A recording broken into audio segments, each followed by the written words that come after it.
کسی صحابی تابعی امام کے ساتھ وزن کرے گا یہ بھی گستاخ ہے، جو میرے پیغمبر کی بات کا کسی کی بات کے ساتھ وزن کرے گا یہ بھی گستاخ ہے۔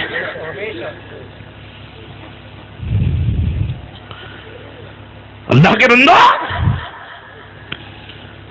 جس دین کو تم نے شطرنج کا کھیل بنا لیا ہے اس کا قول بھی دین، اس کی رائے بھی دین نہیں۔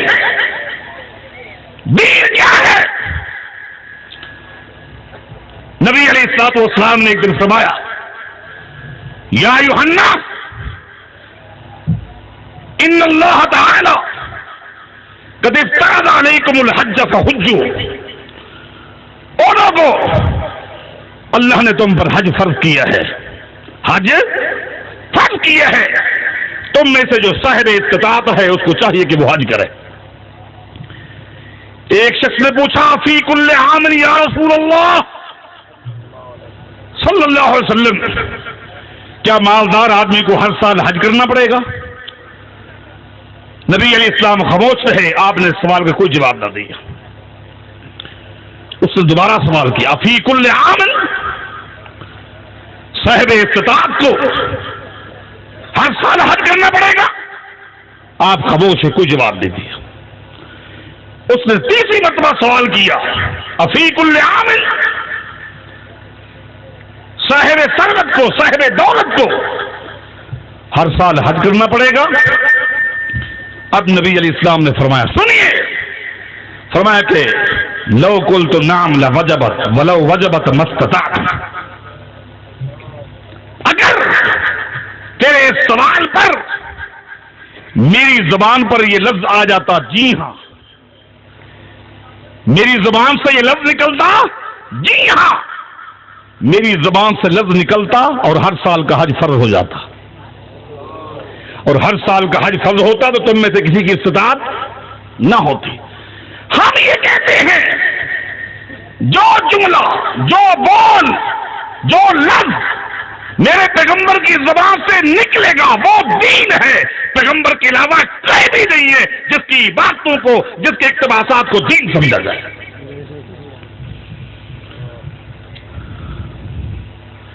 یہ ہے دین۔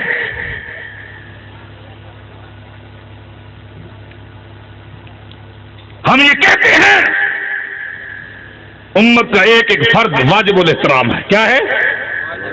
صحابہ واجب الاحترام، تابعین، تبع تابعین، ائمہ دین، محدثین، اولیاء دین، فقہاء دین، مجتہدین، واجب الاحترام، البتہ واجب الاتباع محمد الرسول اللہ ہے، وہ واجب الاتباع ہے۔ میں آپ سے پوچھتا ہوں، ایک شخص ہے وہ کہتا ہے کہ میں امام مالک کی بات کو نہیں مانتا، میں امام مالک کی بات کو، سب کو رحمہ اللہ۔ ایک شخص کہتا ہے میں امام مالک کی بات کو نہیں مانتا۔ جاؤ دنیا میں کوئی ایک مفتی لاؤ جو کہے کہ یہ شخص کافر ہے، کافر کہہ سکتے ہو؟ ایک شخص کہتا ہے میں امام شافعی کی بات کو نہیں مانتا۔ دنیا کے کوئی شخص ہے لاؤ کوئی مفتی جو اس کو کافر کہے۔ ایک شخص کہتا ہے میں امام احمد بن حنبل کی بات کو نہیں مانتا، لاؤ ایسا کوئی مفتی جو اس کو کافر کہہ دے۔ ایک شخص ہے وہ کہتا ہے میں امام ابو حنیفہ کی بات کو نہیں مانتا، لاؤ کوئی مفتی، اپنے جیسے کوئی مفتی پیدا کرو جو کہے کہ یہ کافر ہے۔ جرأت ہے تو فتویٰ دو کہ جو شخص یہ کہے میں امام ابو حنیفہ رحمہ اللہ کی بات کو نہیں مانتا، تمہارا مفتی ہمارا نہیں، تمہارا شیخ الحدیث ہمارا نہیں، تمہارا استاد الحدیث ہمارا نہیں، تمہارا استاد العلماء ہمارا نہیں، فتویٰ دے کر دکھلائے کہ یہ کافر ہے۔ کوئی ہے؟ میں پوچھتا ہوں، ایک شخص کہتا ہے کہ میں اللہ کے پیغمبر کی بات کو نہیں مانتا، بتاؤ مسلمان ہے یا کافر ہے؟ مسلمان ہے یا کافر ہے؟ ہم کیوں نہ کہیں جس بات کے نہ ماننے سے بندہ کافر نہیں ہوتا وہ دین نہیں ہے، دین وہ ہے جس کو مانو تو مسلمان، نہ مانو تو کافر۔ آؤ قصے اور کہانیوں کا دور ختم ہے، دو ٹوک بات کرنی بھی ہوگی، سننی بھی ہوگی، سنانی بھی ہوگی، یہ ہے دین۔ قربان جائے صلح حدیبیہ کے واقعے پر غور تو کریں۔ نبی علیہ الصلوۃ والسلام نے عثمان غنی رضی اللہ تعالیٰ عنہ کو بھیج دیا، بات آپ جانتے ہیں، کسے ہی سنانے جائیں مکے والوں کو بتائیں ہم لڑنے جھگڑنے کے لیے نہیں آئے، ہم حالت احرام میں ہیں، عمرہ کرنے کے لیے آئے، اپروول لے کر آ جاؤ، بس جاؤ۔ تو چلے گئے، افواہ پھیل گئی، ان کو شہید کر دیا گیا۔ نبی علیہ الصلوۃ والسلام نے صحابہ کرام کی بیعت لی عثمان غنی کا بدلہ لینے کے لیے، جس کا تذکرہ قرآن کریم میں ہے، ساری باتیں۔ مکہ والے سمجھ گئے یہ کوئی بزدل قوم نہیں ہے، نہتے ہیں مگر غیرت کے ساتھ پر ہے۔ صلح کی نا، اور صلح میں عجیب شرائط رکھی، عجیب مکہ والوں نے۔ وہ کیا کہ پہلی شرط یہ ہے کہ اس سال آپ عمرہ نہیں کریں گے، اگلے سال ہے۔ بتاؤ 350 میل کا سفر طے کر کے صحابہ کرام آ چکے ہیں اللہ کے پیغمبر اسلام کے ساتھ۔ اب حدیبیہ کا کنواں، جس کو آج کل شمیسی کہتے ہیں، جدہ سے جب آپ مکہ جاتے ہیں شمیسی کا بورڈ آتا ہے، حدیبیہ کے کنواں اور مکہ المکرمہ کے درمیان صرف 19 میل کا سفر ہے۔ کتنا؟ صرف 19 میل۔ آ چکے ہیں، بتاؤ۔ مگر مکہ والوں نے کہا کہ شرط یہ ہے اس سال آپ واپس جائیں بغیر عمرے کے، اگلے سال کریں گے۔ نبی علیہ الصلوۃ والسلام نے شرط کو قبول کر لیا۔ ایک اور شرط لگائی کہ آج کے بعد مکہ سے جو بھاگ کر مدینہ جائے گا آپ ہمارے پاس واپس بھیجیں گے، لیکن تمہارے مدینہ سے اگر کوئی بھاگ کر مکہ آئے گا تو ہم واپس نہیں کریں گے۔ بتاؤ، اسلام نے قبول کر لیا، شرائط لکھی گئی، دستخط ہو گئے، سب کچھ ہو گیا۔ نبی علیہ الصلوۃ والسلام اپنے خیمے میں ہیں، سیدنا عمر بن خطاب رضی اللہ عنہ خیمے میں پہنچ گئے، عرض کرتے ہیں السنا علی الحق یا رسول اللہ، اللہ کے رسول صلی اللہ علیہ وسلم کیا ہم حق پر نہیں ہیں؟ قال بلا، جی ہاں عمر ہم حق پر ہیں۔ الیسوا علی الباطل، مکہ کے کافر باطل نہیں ہیں، جی ہاں ہم جھوٹے ہیں۔ اب یہ ہے کہ اگر ہم ان کے ہاتھوں مارے جائیں تو کہاں؟ فرمایا کہ جنت میں۔ یہ ہمارے ہاتھوں مارے جائیں تو کہاں؟ فرمایا یہ جہنم میں۔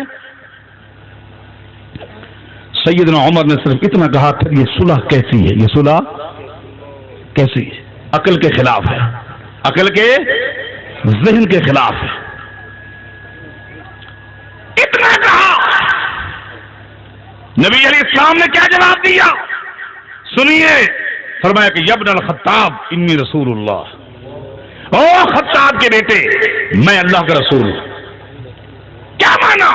عمر تو ذہین ہے، تو عقیل ہے، تو فطین ہے، سب کچھ ہے، لیکن تیرا یہ جملہ، تیری یہ ذاتی رائے ہے، اور جو میں نے فیصلہ کی ہے بحیثیت رسول کے کیا ہے یہ آسمانی فیصلہ ہے۔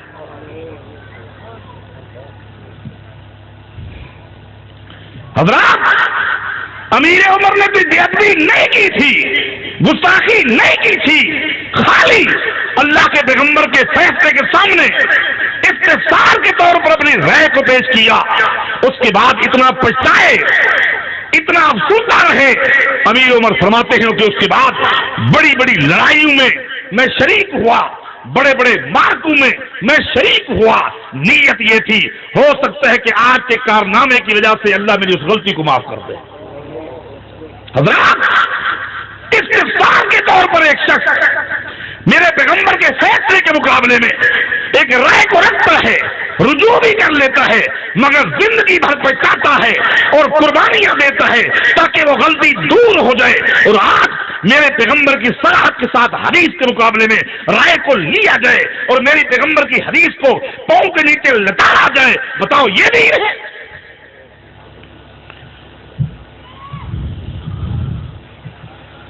میں آپ سے ایک سوال کرتا ہوں، اس کا جواب دیجیے۔ ابو لہب میں اور سیدنا ابو بکر صدیق میں کیا فرق ہے رضی اللہ؟ کیا فرق ہے؟ کیا فرق ہے؟ ایک ہی فرق ہے، ایک۔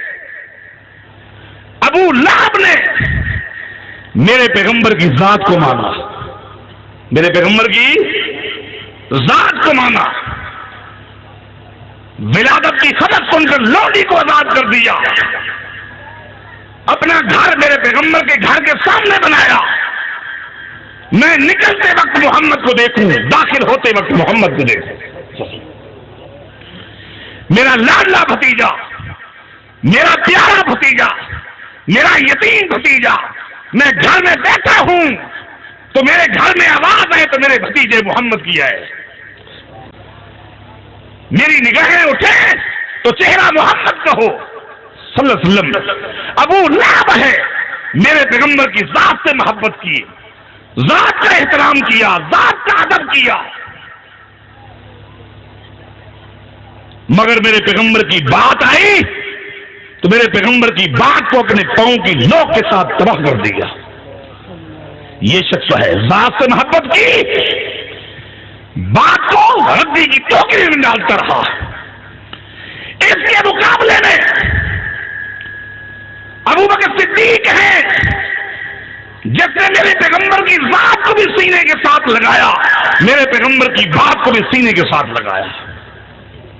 قربان جائے، بات کو اس طرح سینے کے ساتھ لگایا، اگر میرے پیغمبر کی بات عقل کے بھی خلاف تھی، عقل کے بھی، مکہ سے باہر آئے ہیں، باہر سے مکہ میں داخل ہو رہے ہیں ابو بکر صدیق رضی اللہ عنہ، پہلا قدم مکہ المکرمہ میں ہے، باہر گئے ہوئے تھے، رات باہر گزاری ہے، آئے فوراً سامنے امیہ مل گیا، ابو جہل کا قلعہ سیلو، اس نے دیکھ لیا کہ ابو بکر صدیق باہر سے آ رہے ہیں، رات جو کچھ ہوا اسے پتا نہیں ہے، روک لیا اور کہا ابو بکر رضی اللہ عنہ ایک سوال کا جواب دے۔ ایک شخص ہے وہ کہتا ہے میں رات کو مکہ سے چلا اور فلسطین پہنچا، مسجد اقصی پہنچا، جہاں جانے کے لیے سواری پر سوار ہو کر بھی 1 مہینہ لگ جاتا ہے۔ پھر وہ شخص کہتا ہے اسی رات میں پہلے آسمان پر گیا، دوسرے آسمان، تیسرا، چوتھا، پانچواں، چھٹا، ساتواں، اس سے بھی اوپر، پھر واپس آیا، ابھی رات باقی تھی کہ میں پھر اپنے گھر آ گیا۔ یہ بات سمجھ آتی ہے؟ ابو بکر صدیق رضی اللہ تعالیٰ عنہ فرمانے لگے عقل نہیں مانتی، عقل نہیں مانتی۔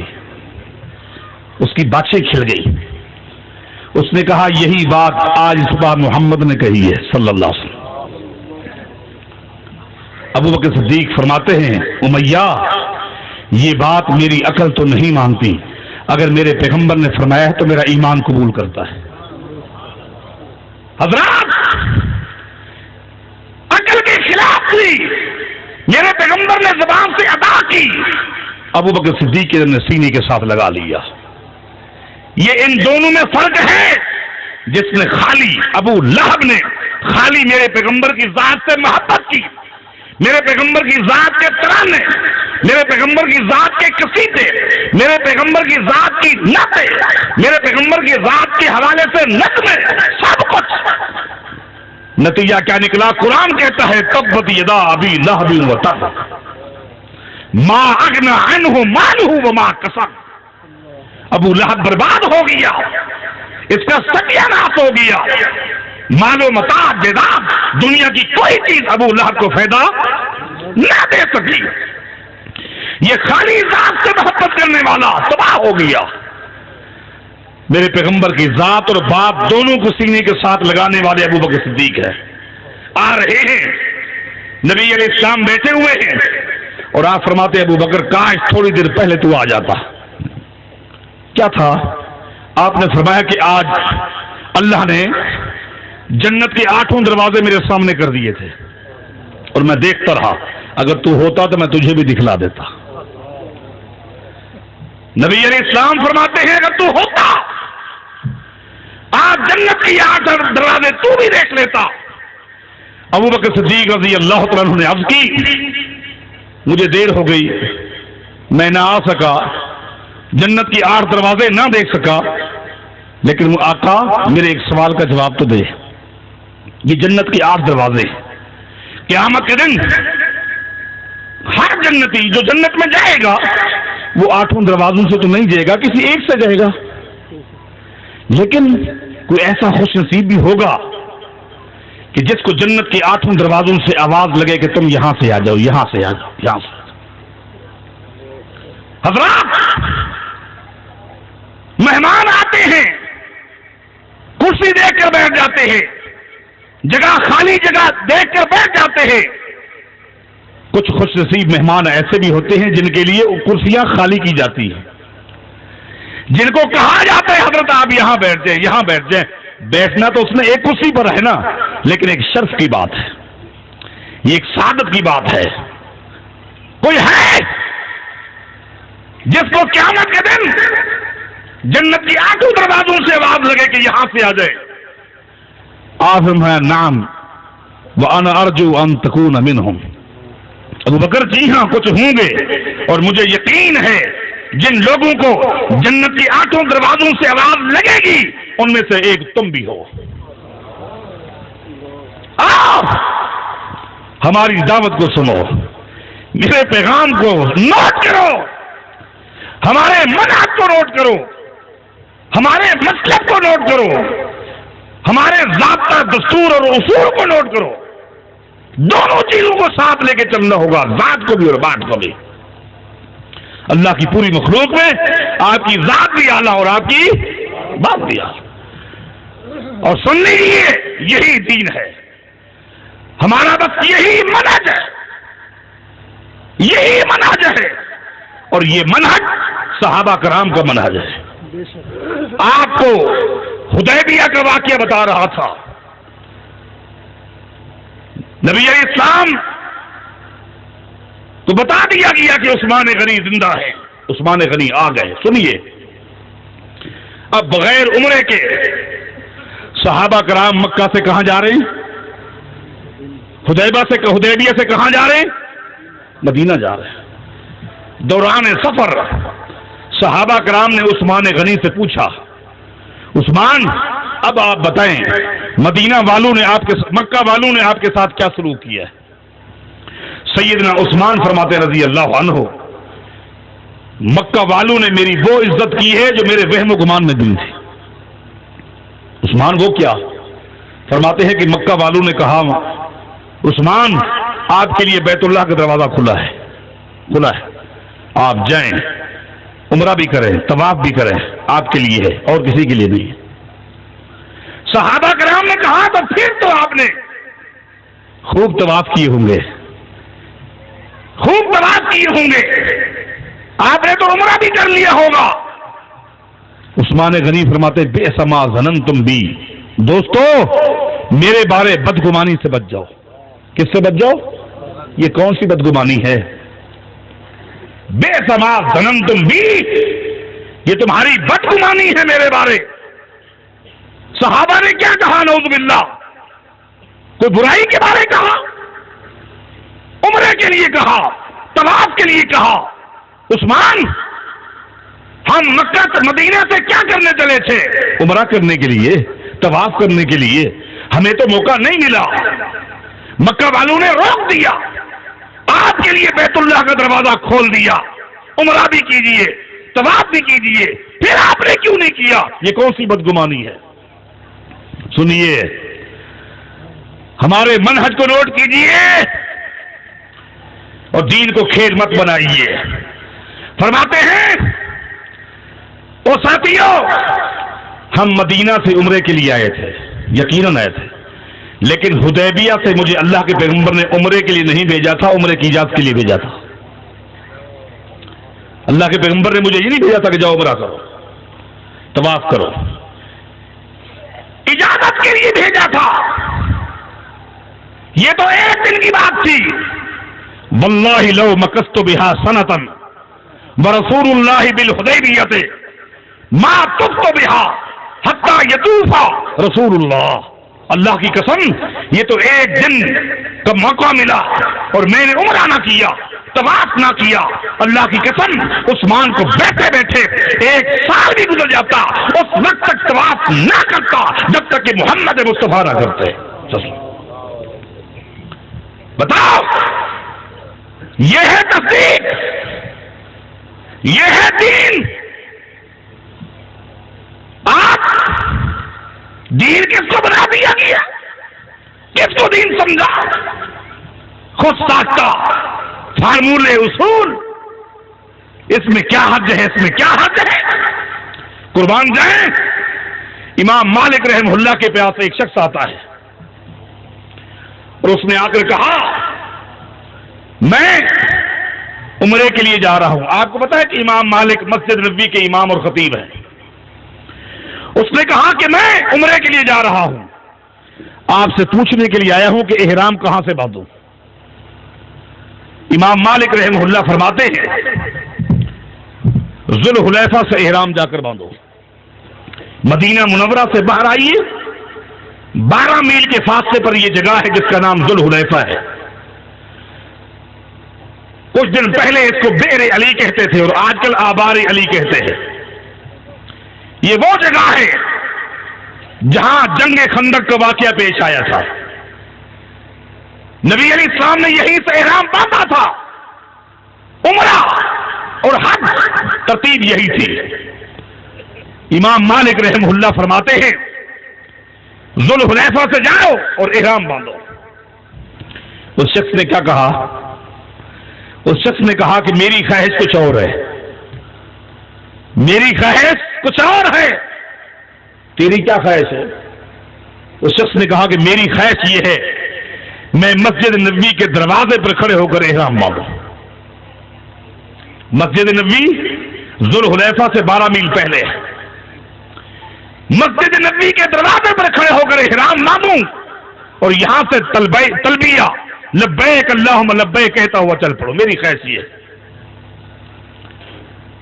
پہلے یہ بھی سن لیں، ذوالحلیفہ جہاں سے نبی علیہ السلام نے احرام باندھا تھا، وہاں نماز پڑھنے کی فضیلت مجھے کہیں نہیں ملی۔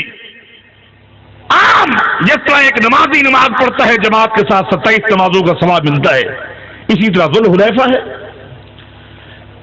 جس جگہ کی خواہش اس نے ظاہر کی وہ مسجد نبوی ہے۔ صحیح حدیث کے مطابق مسجد نبوی کی ایک نماز 1000 نماز سے بہتر ہے۔